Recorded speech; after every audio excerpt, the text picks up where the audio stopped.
세 분의 대담자가 있습니다. 첫 번째 대담자는 김범준 교수, 부산대 특임 교수로 활동하고 계신데 실제로는 한국당에서 그동안 쭉 당뇨로서 활동하고 또 지금은 경남 거제에서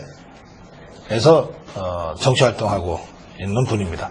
지난번에 제가 부산에 가서 특강하면서 만난 분인데 몇 마디 좀 말씀을 나눠보니까 이거 좀 우리 고성구TV에 와서 좀 거제의 여기 경남 민심을 좀 전해주시면 좋겠다 싶어서 모셨습니다. 어서 오세요. 네. 반갑습니다. 네. 우리 김범준 교수, 부산대 특임 교수고 지금 거제 정책연구소 소장으로 계시는군요. 맞습니다. 예. 거제에서 지금 활동하고 계세요? 그렇습니다. 예. 경남 거제 민심 어때요? 거제가 지금 전국 최악의 고용률이죠. 2015년에 고용률이 약 한 3%에서 지금 7.2% 전국 최악의 고용 지표를 갖고 있고 지금 거제를 비롯해서 창원, 고성, 통영 할 것 없이 지금 특별 위기 대응 지역입니다. 아, 그래요? 예. 그리고 지금 고용 연장도 2년 했고 지금 거제 민심은 한마디로 얘기하면 거제가 지금 조선업에 종사하는 분 또 조선업에 종사하는 관계자 가족까지 합치면 거제 인구 약 70%가 조선업과 관련된 거기서 먹고 사는 사람들이죠. 먹고 사는 사람들인데 지금 조선업 자체가 지금 아주 힘들어지다 보니까 지역의 집값은 거의 공시지가가 25%가 빠졌고 가계 매출은 절반 이하로 줄었고 또 지금 인구가 25만 명 밑으로 붕괴가 돼가지고 지난 한 4년 사이에 거제에서 빠져나간 인구만 한 5만 명이 넘을 겁니다. 그래요. 그러니까 집집마다 지금 아비규환이죠. 저도 거제는 가끔 부산 갈 때 거가대교 타는 그 길이 너무 좋아서 거가대교 타고 거제 거쳐가지고서 통영으로 해서 고성으로 창원으로 이렇게 한 바퀴 도는 거 이게 하루면 되니까 자주 가거든요. 근데 거제 제가 몇 년 전에 갔을 때는 여러 시 중에서 그 원룸이 제일 많고 제일 비쌌다고 제가 들었어요. 그렇죠. 거제에 조선 경기가 좋을 때 조선 관련 젊은 노동자들 외지에서 많이 들어오다 보니까 거의 원룸이 엄청나게 또 많이도 지었고 그렇죠. 많이 짓다가 지금 그게 거의 다 공실이 됐다 그러던데. 거의 두 집에 한 집이 공실입니다. 지금 가보면 밤에 어떤 도시인직을 좀 벗어나가지고 가보면 거의 다 불이 꺼져 있고 가계 매출이 절반 이하로 떨어지니 꽤 됐습니다. 뭐라도 하지 않으면 안 될 상황. 그럼 거기 원룸에서 일하면서 살면서 일했던 노동자들이 절반 이상이 실업자가 돼서 외지로 빠져나갔다는 뜻이고. 거의 그럴 겁니다. 그러면 그거를 지어서 임대료나 여러 가지로 이제 동네 상권이 형성된 거 아니에요. 그분들 다 망했다는 뜻이죠. 지역 경기가 거의 지금 아사 직전이죠. 아사 직전이고 지금 다소 지금 문재인 정권에서 조선 경기가 조금 회복된다라고 지금 자꾸 강변들 하시는데 실제로 LNG 수주가 좀 늘어나고 조선 경기가 조금 회복되는 기미를 보이고 있지만 저는 이거 조선업을 제대로 좀 아시는 분들은 지금 죽어가고 있는 중환자한테 그냥 링거 꽂아놓은 상태라고 보는 게 맞을 겁니다. 뭔가 근본적인 대책을 마련하지 않고 조선업을 근원적으로 어떤 고부가 가치 선박을 만들어가지고 조선업 자체를 이게 터문 자체를 바꾸지 않는 이상은 지금의 조선업을 바라보는 시각으로 가지고는 거제 경기를 근원적으로 회복할 방법이 없다 봅니다. 거제 신현은 이미 작살났다고. 신현이 거제에 있는 동네죠. 맞습니다. 저 시내에 있는 시내죠. 시내인데 거제 신현뿐만이 아니라 거제도 전체가 지금 똑같은 상황을 겪고 있습니다. 인구가 한때 30만에 육박을 했다가 30만에 육박을 했다가 불과 한 4년 사이에 공식적으로 5만 이상이 빠져나갔습니다. 공식적으로 5만 이상이 빠져나가다 보니까 거제 지역의 경기는 굳이 설명할 필요가 없는 거죠.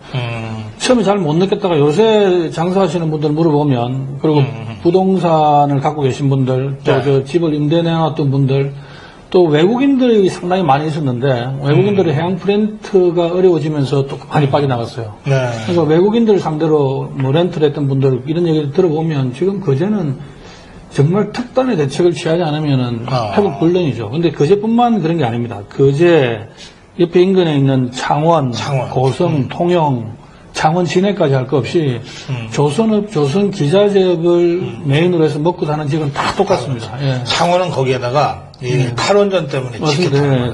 탈원전 때문에 두산중공업부터 해서 그 창원 쪽하고 이쪽 경남 동남권에 진해만 연안에 각종 중소조선소들이 많습니다. 그제는 그동안에 좀 이게 역설적인 얘기지만 원체 큰 대형 조선소 두 군데 삼성조선, 대우조선해양이라는 큰 두 군데 조선소가 대우조선해양은 정부 지원을 받으면서 세금으로 먹고 살으면서 버텼고 삼성조선은 삼성 자체가 원체 자본력이 받치니까 버텼는데 그 외에 조그만 중소조선사들은 거의 지금 다 도산했거나 망했거나 그런 상황이죠. 문재인 대통령이 거제 출신 아니에요? 거제 출신이에요. 그러면 거제가 조금 그래도 대통령 고향인데. 대통령 고향이라고 거제 시민들이 기대가 상당히 커졌습니다. 컸었어요? 네, 상당히 컸었고, 뭔가 특단의 대책이 있을 걸로 봤고, 그러다 보니까 지난 지방선거 때 지금 현 시장도 민주당입니다. 아, 민주당이고, 그래요? 예. 거제 시장을 비롯해서 도의원, 시의원 할 것이 민주당 1색입니다. 민주당 1색이고. 그 국회의원만 한국당이네. 국회의원만 한국당이고, 시의원 일부만 한국당이죠. 근데 지금 지방선거 이후 그리고 문재인 정권 출범 이후 거제 경기가 나빠졌다고 생각하는 사람 아무도 없을 것 같아요. 그러면 지금 문 대통령에 대한 거제 민심은 어떻습니까? 무슨 제가 말씀하는 요건 하지 마시고. 제가 말씀하는 게 객관적일 수 있을지 어떨지 모르겠지만 거의 정치에 관한 얘기를 못 들어봤습니다. 아주 지금 거제가 벌써 두 번째 대통령을 배출한 도시입니다. 예전에 YS도 배출했고 문재인 대통령이 배출했는데 YS 대통령 배출했을 때하고 지금하고 또 좀 다른 것 같습니다. 지금 문재인 대통령이 어쨌든 현역이고 현직에 계시고 또 뭔가 지역사회를 경남 중에서도 특히 거제가 조선업이 차지하는 비중이 얼마나 큰지 잘 알고 계시고 이런 거 아시는데도 특별한 대책은 현재 진짜 알까요?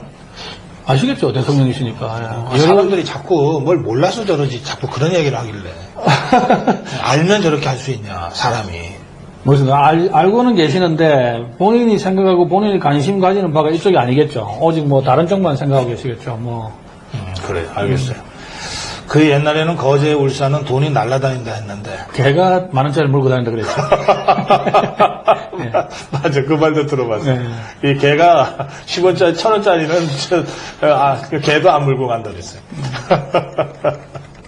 한때는 지방 도시 중에서 울산 다음으로 도시 GDP가 높았던 데입니다. 그러니까. 참 큰일 났어요.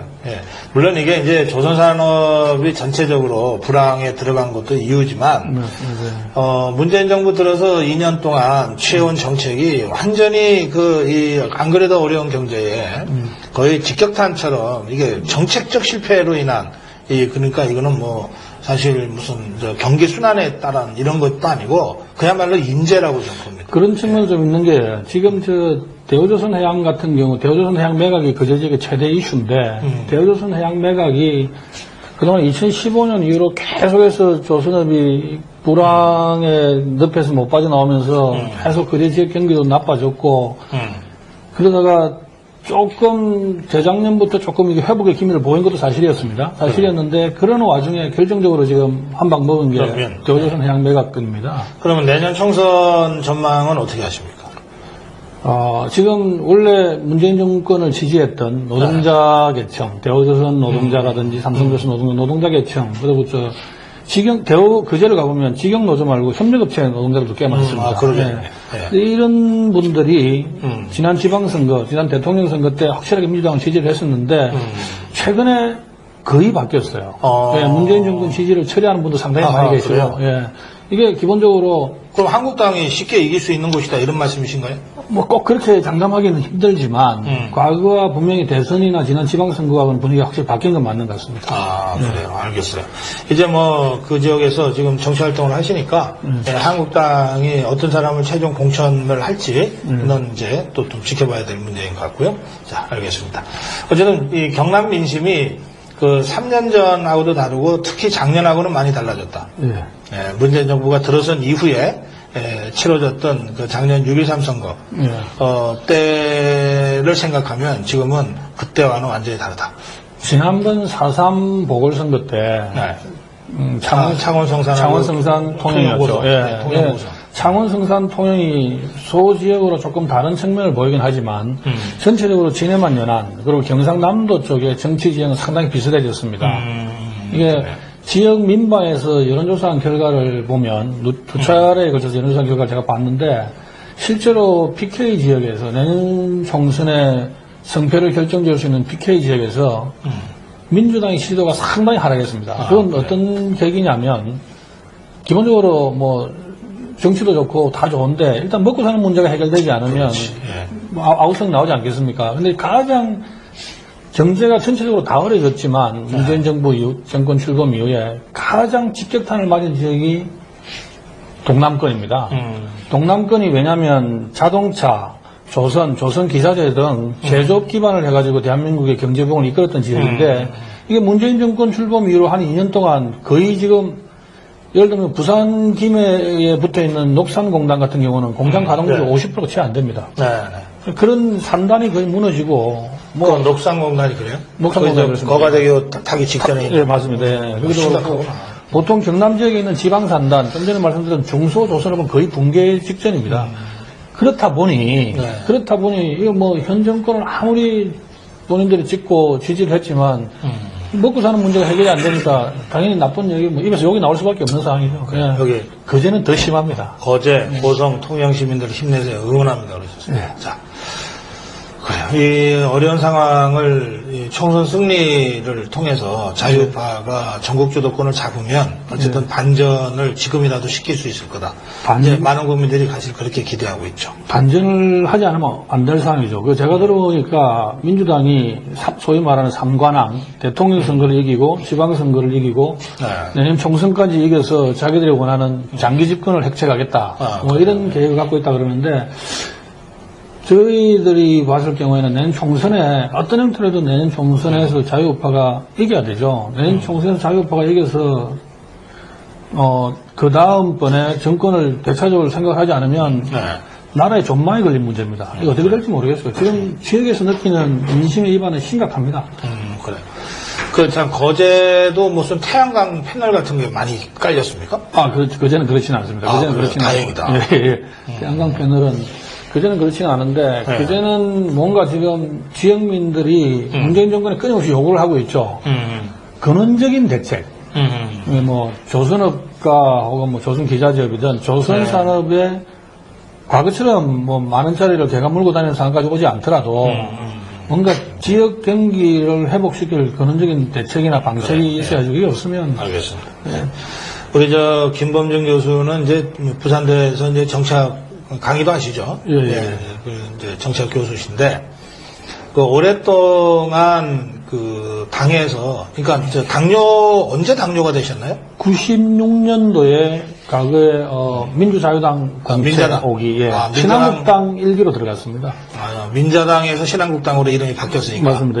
민자당 5기, 신한국당 1기로 이제 당뇨 생활을 하셨고 이제 국회에서 이제 보좌관 활동도 쭉 했고 이제 그랬습니다. 그러니까 당을 잘 아시는 분이에요. 저는 말이죠. 많은 분들이, 오늘도 아마 많은 문자들이 올라오고 있는데, 한국당 좀 제대로 투쟁해라. 이렇게 소재가 널려 있는데, 뭐 그렇게 꾸물꾸물대고, 아직도 여당인 줄 착각하고 있냐. 그런 문자들이 많으세요. 또, 제가 현장에 나가봐도 그런 말씀들 많이 하시거든? 어떻게 보세요? 저희가 처음에 당에 들어갔을 때는 우리 여당이었습니다. 여당이었다가 불과 몇 년 뒤에 야당으로 바뀌면서 야당 생활을 했고, 다시 이제 이명박 박근혜 시절에 여당을 했는데, 지금 이제 뭐 다시 야당 된 지 한 2년 됐는데, 그때랑도 많이 바뀌긴 했죠. 바뀌긴 했는데, 이게, 여당을 오래 한 분들은 태생적으로 이게 야당 생활하기 쉽지 않습니다. 야당 생활하기 쉽지 않고, 지금 우리가 갑이고 아직 우리가 여당이라고 생각들 하고 계시죠. 그러다 보니까 웰빙 정당 소리를 듣는 거고 야당이지만 아직 야당인 줄 모르는. 그건 왜 그럴까요? 국회의원이 되면은 이게 인지 무슨 부조화 이런 게 생기나? 모르겠습니다. 어쨌든 지금 야당이 제대로 된 야당의 목소리를 내가지고 문재인 정권을 견제하는 어떤 게 필요한데 그런 얘기, 세간에 떠도는 얘기 중에 그런 게 있습니다. 지금 네. 문재인 정권의 실정, 뭐 외교, 안보, 경제 할 것 없이 문재인 정권의 실정이 너무 짜증이 나는데 이 문재인 정권의 실정에 짜증이 나가지고 그 대안 세력이라고 생각하는 자유한국당을 쓰다 보면 더 짜증이 난다는 얘기를 해요. 이 지금 자유한국당은 답이 안 된다고 생각하는 거죠. 아하. 왜냐하면 이게 저도 당뇨 생활을 오래 하다 보니까 호감 지수에 비해서 비호감 지수가 2배가 넘으면 선거 절대 못 이깁니다. 아하. 자유한국당을 지지하는 만약에 사람이 100명인데 자유한국당을 지지하지 않는 사람이 200명이 넘었으면 그럼 절대 선거 이길 수가 없는 거죠. 근데 자유한국당 현재 비호감 지수가 2.5배에 달합니다. 자유한국당 지지하는 사람보다도 자유한국당 지지하지 않는 사람이 훨씬 많은 거죠. 그런데 그게 이런 원인이 전 연령대에 다 그렇습니까? 꼭 그렇진 않죠. 제가 어제 나온 여의도연구원의 그 조사를 보니까 2030 세대에 대해서 한국당의 호감도 비호감도를 물어봤더니 비호감도가 60몇 %였다. 예, 그러면 이제 한 2.5배나 2배가 되는 거예요. 근데 2030 세대잖아요.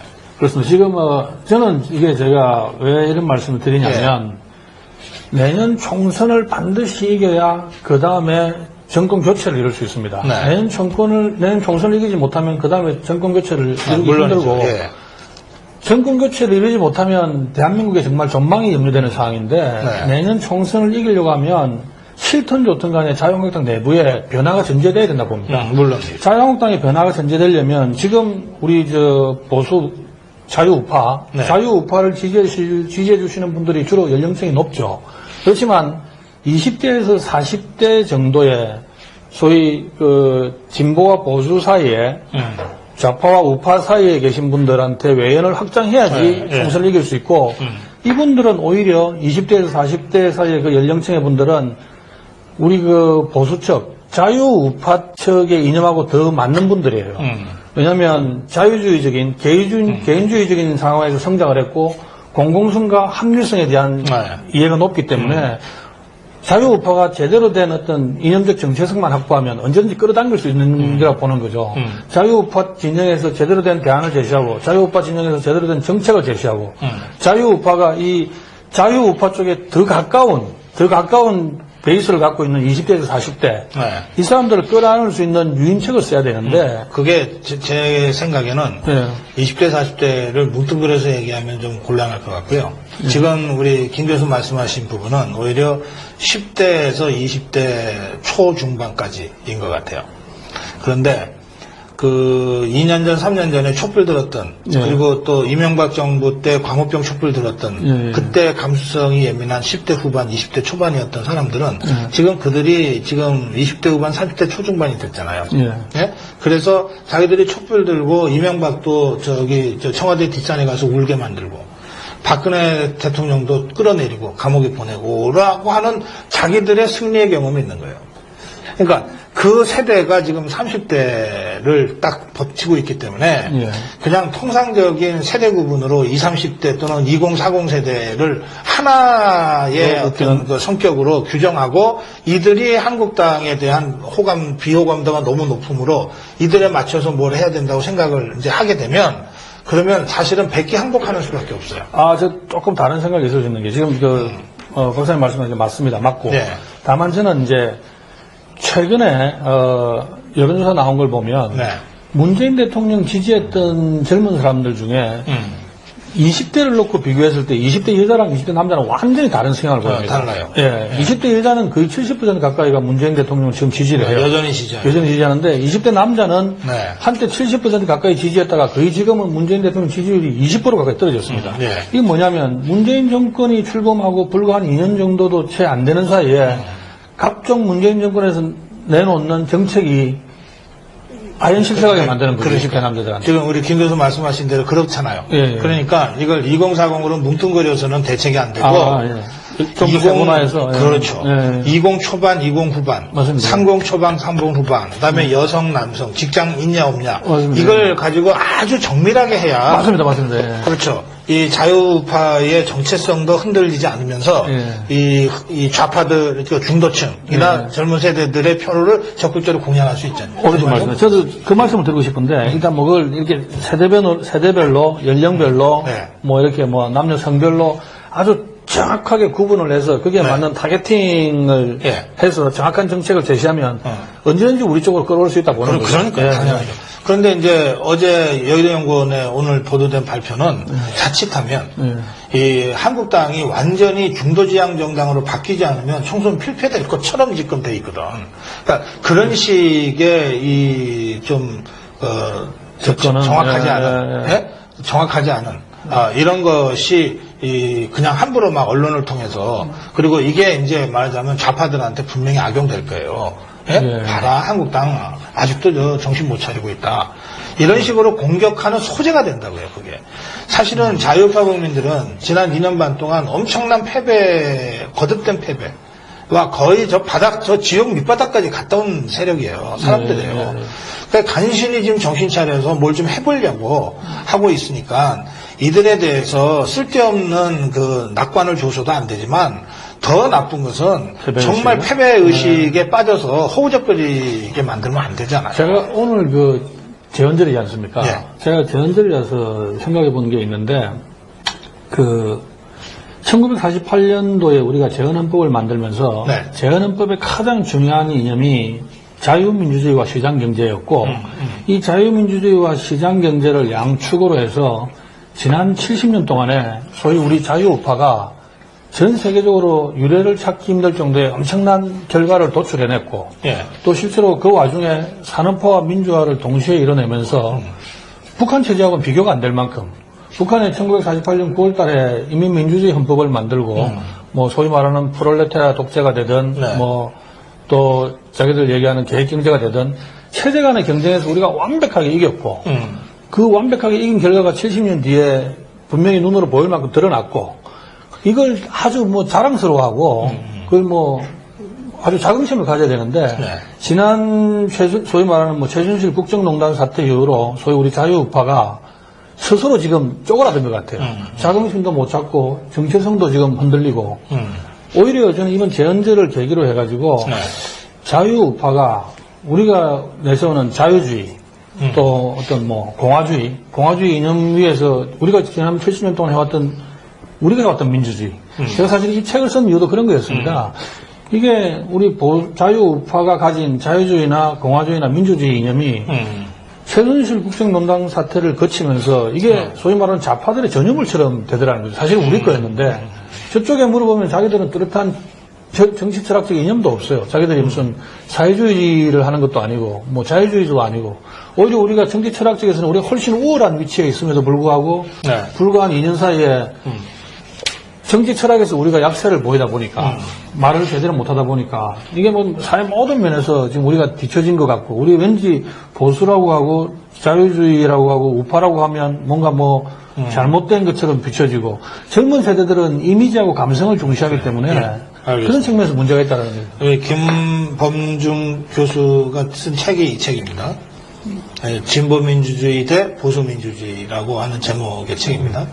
근데 이제 우리 이제 자유파는 보수라는 단어보다는 자유파라는 단어를 쓰기로 하자. 이게 이제 작년에 여러 자유파 시민단체들이 이제 모여서 이제 결의를 한 건데, 이제 김범중 교수는 이제 이 책을 이제 학자적인 관점에서 썼기 때문에 그냥 학계에서 통용되는 진보와 보수라는 단어를 갖고 지금의 상황을 이제 분석을 했는데요. 제가 이렇게 살펴보니까 그 그러니까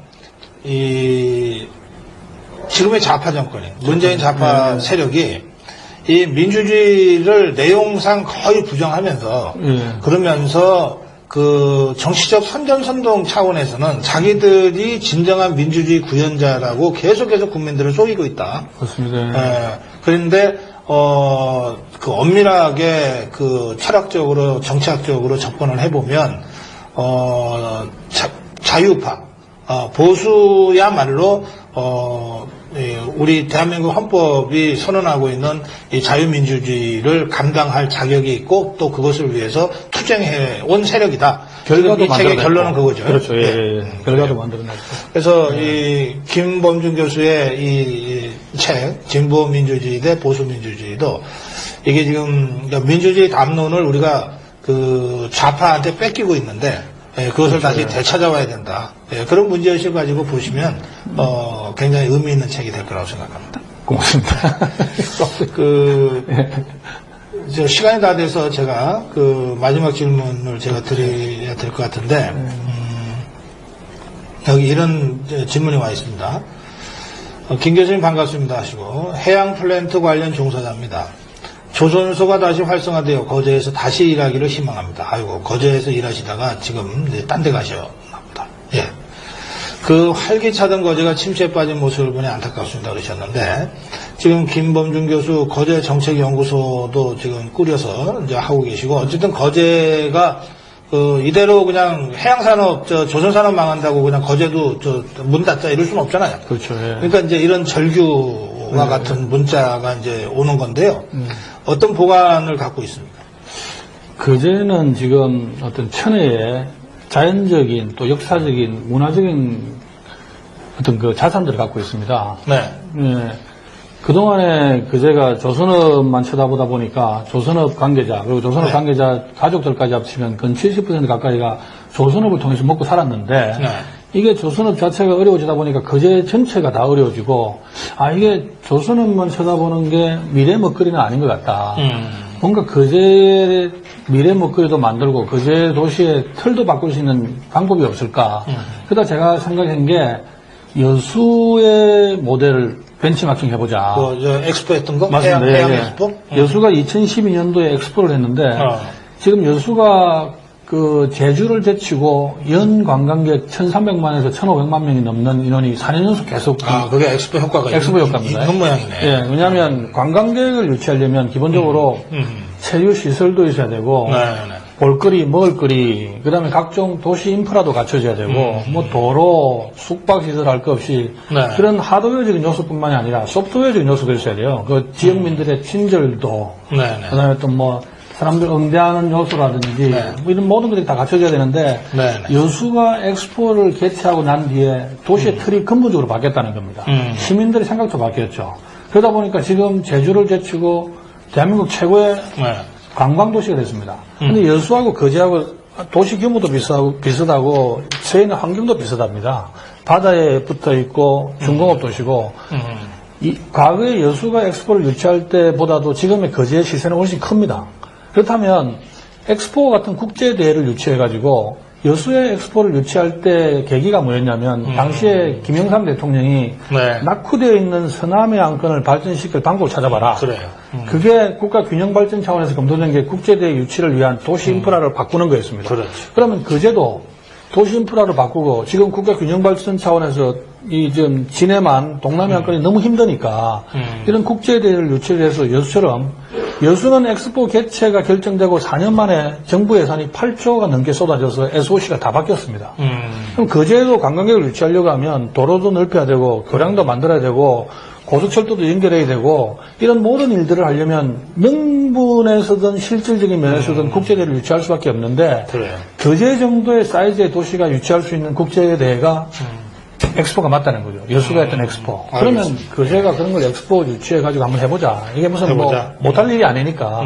그리고 제가 가보니까 지금 현 거제 시장도 이걸 지난 지방선거 때 시장 공약을 내걸었더라고요. 그리고 2014년도에 당시 도지사였던 김두관 지사도 이걸 공약으로 내걸었던 사항입니다. 근데 왜 안 하려고 하냐, 지금. 이걸 해가지고 뭔가 틀을 바꿔보자는 건데, 지금 이 양반들이 공약만 해놓고 지금 다 덮었습니다. 그래요. 네, 알겠습니다. 이게 이제 남해안 시대를 우리가 얘기하면, 이제 태평양 시대, 남해안 시대를 얘기하면, 지금 부산에서 저 목포까지가 다 남해안이죠. 예, 그리고 지금 예로 드신 그 여수권이 아주 천혜의 여러 가지 조건을 갖춘 곳이긴 하지만, 동시에 지금 말씀하시는 거제도 바로 옆에 남해와 또 진해 이렇게 해서 그 동남권 그럼 인구만 하더라도 1,000만 명이 되는 이 배후지를 갖고 있는 곳이기 때문에 국회의원 선거 하면서 무슨 엑스포냐 이럴 일이 아니다. 그렇죠. 그건 이제 이런 작은 움직임에서 시작되는 것이니까. 그 점에서 지금 이제 질문하신 데 대한 김범준 교수의 무슨 대안이라고 하면, 거제가 좀 제대로 된 해양 엑스포를 좀 추진하는 과정에서 완전히 업그레이드 시켜보는, 이런 일을 좀 생각하고 있다. 알겠습니다. 예. 거제는 풍경이 너무 훌륭한데, 여행지로서 기반 시설이 너무 없어요. 그러니까 자꾸 지나가게 되지. 맞습니다. 이게 체류형 관광이 돼야 되는데 이게 스쳐 지나가는 관광이 되는 거죠. 그 거가되게 넣으면서 거제는 뭘 기대했냐면 부산 사람들이 거제 와서 하룻밤 자고 갈 걸 기대했는데 실제로는 거제 분들이 전부 부산 가서 쇼핑하고 다시 오는 걸로 지금 거꾸로 지금 이게 돼가지고 처음에 좀 말들이 좀 많았는데 요즘은 어떤지 모르겠네. 지나가는 곳이 돼서는 안 되죠. 예. 거제가 산도 예쁘고 바다도 독특하고 좋은데 잘 다듬어져 있죠. 예, 참 잘 다듬어져 있긴 하죠. 잘 다듬어져 있죠. 그리고 알게 모르게 해수욕장 좋은 데도 많고 그렇습니다. 예. 자, 마무리 말씀 듣고 오늘 정리해야 되겠습니다.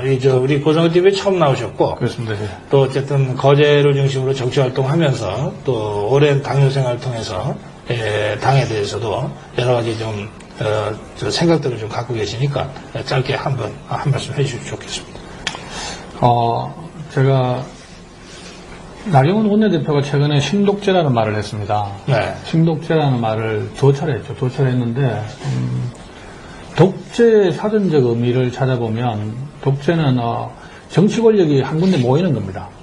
입법, 행정, 사법이든 정치 권력이 한 군데 모이는 건데 지금 문재인 정권이 지금 하고 있는 게 독재냐 아니냐에 대해서 말들이 분분하지만 나경원 원내대표가 했던 얘기가 충분히 일리가 있다 봅니다. 왜냐하면 이코노미지에서 얘기했던 4단계 신독제론에 의하면 어쨌든 지금 위기 상황을 극복하기 위해서 카리스마적인 지도자가 필요하고 그 다음에 또 공공의 적을 만들고 그 다음에 이 공공의 적을 청산을 하거나 제거하기 위해서 사법부든 언론이든 장악을 하고 그 다음에 자신들의 어떤 입지를 영구히 위해서 어떤 제도나 법을 만들어서 바꾸는 그 4단계인데 지금 자유한국당 내에서 문재인 정권의 어떤 이런 움직임에 대해서 우려가 많죠. 상당히 심각하죠. 우려가 상당히 심각한데 지역 경기 문제도 있지만 근원적으로 당내에서 이런 부분에 대한 어떤 깊은 인식을 바탕으로 해서 제대로 된 대안이 좀 만들어졌으면 좋겠습니다. 이번에 총선이 정말 중요한 총선이고 이번 총선에 지게 되면 정말 국가의 전망이 걸린 문제이기 때문에 반드시 이길 수 있는 방법들을 당에서 제대로 지혜를 모아서 찾을 수 있는 그런 계기가 됐으면 합니다. 그래. 오늘 말씀 여기서 마무리할게요. 고맙습니다. 네, 고맙습니다. 네.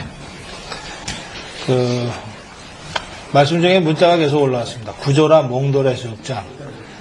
예, 이번 거제 여행 다녀왔는데 참 좋아요. 홍준표와 김무성을 거제